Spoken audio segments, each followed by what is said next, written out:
Hey, how's it going, y'all? I'm making this quick video to talk about your CSC 20 assignment, number 2.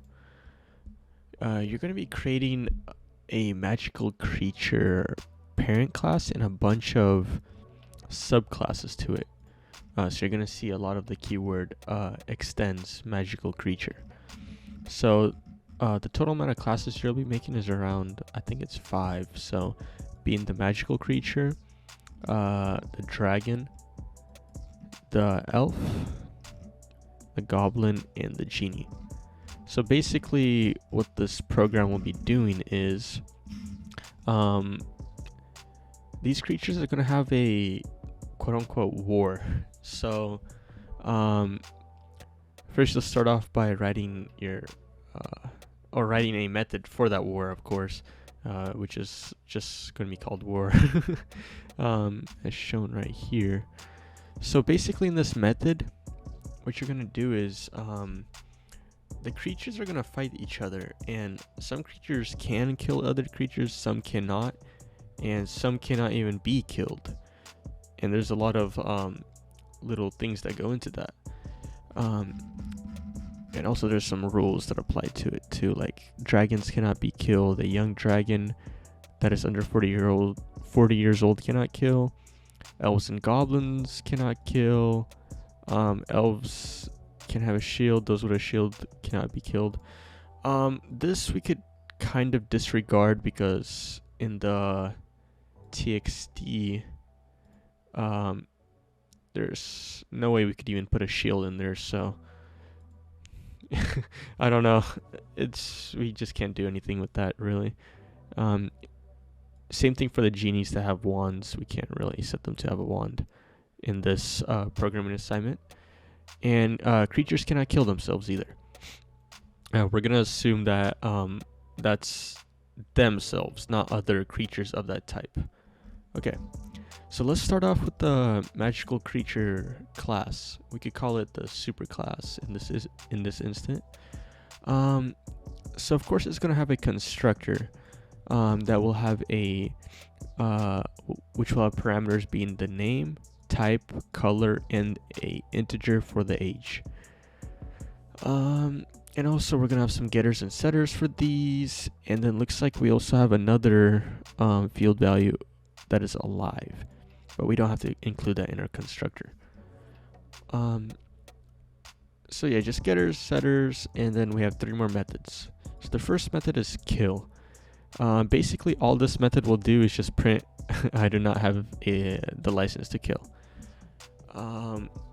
This is going to come in handy later, especially for the elf class and goblins where they cannot kill.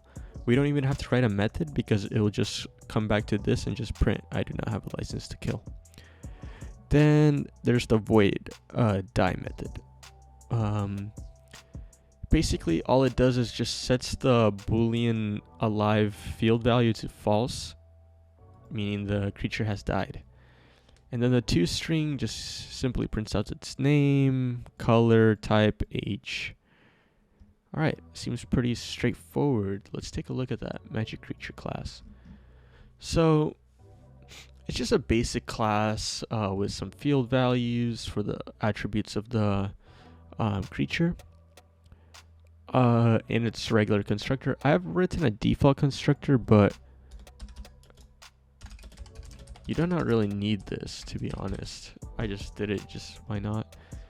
Just in case. And then I have all the getters and setters for all of its values. And then we have the simple kill method. All it does is it should print this as shown in the document. I do not have the license to kill. Okay, and then the die method just sets alive to false, and then the toString prints all the creature's attributes. Alright, so this creature will be the parent or superclass of dragon, elf, goblin, and genie. Alright, now let's look at those classes really quick. So the dragon class, it will have its own constructor. A quick way to just not do anything is you could just call the super and it will put in all the values for you. Okay, So it'll have its own constructor, it'll have its own toString, where we're gonna print I breathe fire. So we're gonna have to overwrite the toString of the magical creature class. So right here we have our own toString that returns I breathe fire. And since dragon extends magical creature, it actually inherits its toString, which says all of its attributes. But if we call dragon's toString, it will only print this. It will not print this. However, if I was to remove this whole method and I call the toString for dragon, it will use the magical creature toString to print the dragon's toString. Oops. Okay. 1 second. There you go. All right. So going back to this UML diagram, when it comes to killing for dragons, as listed above, a dragon that is under 40 years old cannot kill, and this overrides the magical creature method.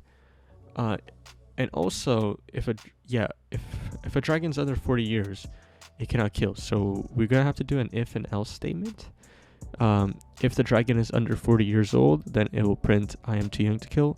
Otherwise, the dragon kills whatever magical creature is trying to fight, except if it is a dragon. And that is because dragons cannot be killed. And I'm assuming that works for dragons against dragons as well. Okay. So the die method overrides the magical creature method and prints I am a dragon, nobody kills me. So let's take a quick look at that. Okay, so die method just simply prints I am a dragon, nobody gets to kill me. So we do not play with its with the alive super value. We don't have to do anything with that. A dragon is always alive. That boolean will always stay true. And for the kill method, actually for all my kill methods, I always check if the creature that is if the creature you're trying to kill is yourself, then you want to print I cannot kill myself, because as stated in the rules, creatures cannot kill themselves. Okay. And then, yeah, this looks kind of messy. I just did this really quickly, but if it works, it works. And I also put another if statement saying that is if others of type dragon, dragons cannot die. So if they fight each other, no dragon will be killed in the action. And then in the else block, if it is a different creature, first it checks if its age is under 40 or above 40, that is. It will kill the other creature and it will print that it has been killed. If it's under the age of 40, it will print I am too young to kill.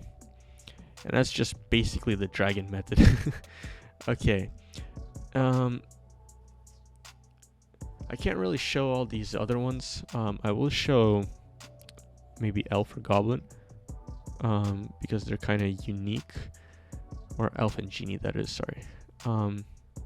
Okay, so the elf class, all it has is its own constructor, its own toString. If it has a shield, it prints either that or it prints it does not have a shield.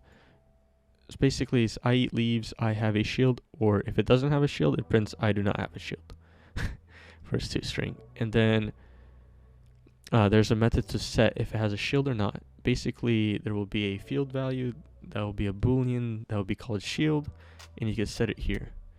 Okay, so the goblin method.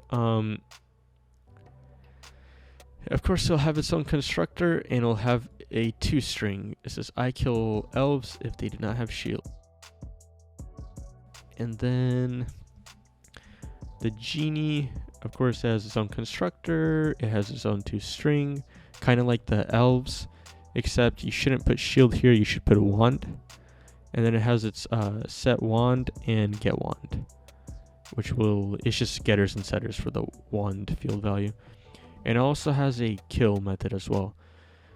if the genie has a wand, it could kill something. But if it doesn't, it says I cannot kill without my wand. And basically, kind of like the dragon method, you're gonna have to just put check if it's itself, then do an if and else statement. Again, I used the question mark. It's basically an if and else. And it checks if they have a wand, and if they do not. If they do, then they could kill whatever thing they're fighting. Okay, so that's basically all of the magical creatures. I decided to show you guys the completed magical creature because I took a very long time to upload this video. Should have had this uploaded a while ago. But now let's go over what the output should look like. Okay, so I should have the output running in the background. Let's check it out. Okay, looks like it works fine. I set the amount of times to run to I think it was 50. I didn't add in the you should have added in a scanner that would put the amount of moves, but I just didn't do that part because I'm really pressed on time. However, you should have a scanner somewhere that pretty much runs however many times. So I think I put 50 and it runs 50 times. And also I have a the display method, which is this display creatures. I have it running every 10 moves. So what that basically looks like, let me get to the example. Alright, I deleted most of the stuff from the main one, but I have a few global variables, being the file, the scanner, the array list, the moves, and the live integer. And then basically I'm checking if the file is there. Then I run a while loop that pretty much adds all of the creatures. However, I don't have that part, so you're gonna have to add everything in. Cases. So you're gonna pretty much add a bunch of cases to check if it's a dragon, to check if it's an elf. And basically, if temp1 equals elf, so temp1 would always be either dragon, elf, goblin, genie. If it's one of those, you're gonna put, I'll do one right now. So case, and if it's a dragon,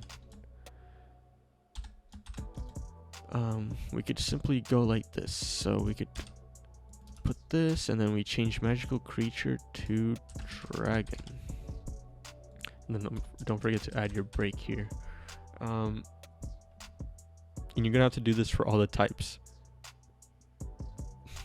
Okay, so that's just a switch. It's incomplete. You're gonna need to add the elf, genie, and goblin, and the default it should never get here. And I also have alive incremented to check how much creatures we have alive. The war method. Okay, this is the important one. I decided not to have any parameters because everything is a global variable for me. In here, you're going to want to use a random. You're going to want to use... I used two integers being alpha and beta to decide which creature's which. So I used ArrayList.get this, which is alpha. Kind of like this. Let me just show you. Creatures.get... Oh, I cannot spell. Wait, here you go. 200 IQ play right here. Boom. Oh my. I'm about to be a 200 IQ play. 1 second. Boom. Okay. And then we do get and then alpha. And basically what this will do is it will get the creature at the value alpha. Okay. You're going to need to get the creature at alpha and the beta, which will be two different creatures. And then you're basically going to make them fight each other. Okay. And every time you do this, you should, every time this while loop runs, you should increment I by 1. Eventually, I will be bigger than your moves, which is set to, that's odd. It should be set to 50 on this one. Okay, it should be set to 50. But what you're gonna want to do is you're gonna want to make a scanner that will set the value for moves. Okay, and you're gonna basically want to increment I every time the while loop runs, and then my J pretty much works in a way that every 10 runs, so 10 runs, it will display all the creatures. I'm using a system.err.println, so it just displays all the creatures and then it continues the game. And basically J, every time it does this, I will increment J by 10, and then it'll do it again the next 10 when it gets to 20, and then 30, and 40, etc. Okay, display creatures. This is my display creatures method. I use system.err.print. I use the for each loop as well, just to simply print the creatures. And yeah, that's basically it. I'm not sure if I could show anything else. Let me think for 1 second, perhaps.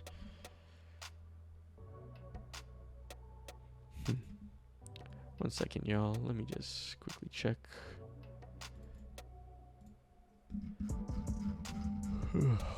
Okay. The while loop,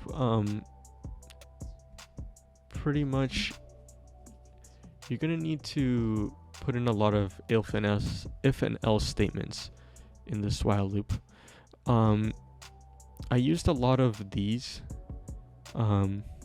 which basically are if else's, because you want to check if one of the creatures actually died, and if they did, then you're gonna want to remove them from the array list. And you could simply do that by using alpha or beta, which is going to be this.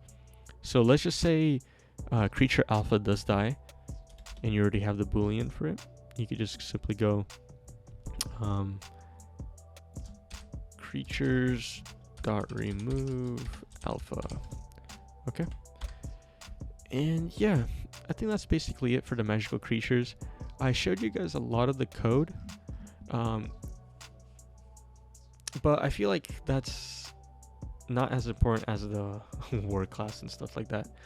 If you have any questions, just make sure to ask in the Discord, or just email the professor, or post it in the comment sections. And yeah, that's it. Thank you guys.